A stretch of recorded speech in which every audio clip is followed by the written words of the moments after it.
Hello, so here's a quick and very helpful tip for winter riding. It's basically bring 2 pairs of gloves. So I'm going to explain this a little bit more. I have several options for winter gloves. These are my heaviest. These are the lobster gloves, okay? And then these, I would say, these are like kind of middleweight. They're not as heavy as the lobster, but they're pretty good.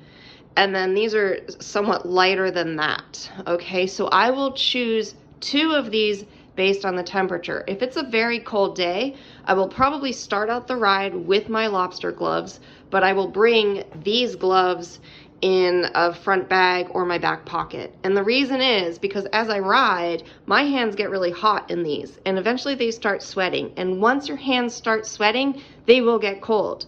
So the minute my hands start sweating, I put on the lighter gloves, and hopefully that is the correct weight so my hands are not sweating.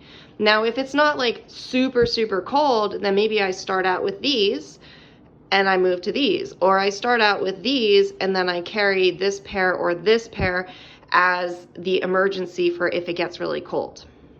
And I was talking to one of my athletes the other day that I coach, and I told him I really recommend for longer outside rides to bring a spare pair of gloves, a second set. So he did, and he told me on our next call, he was like, wow, thank you so much for telling me to bring these.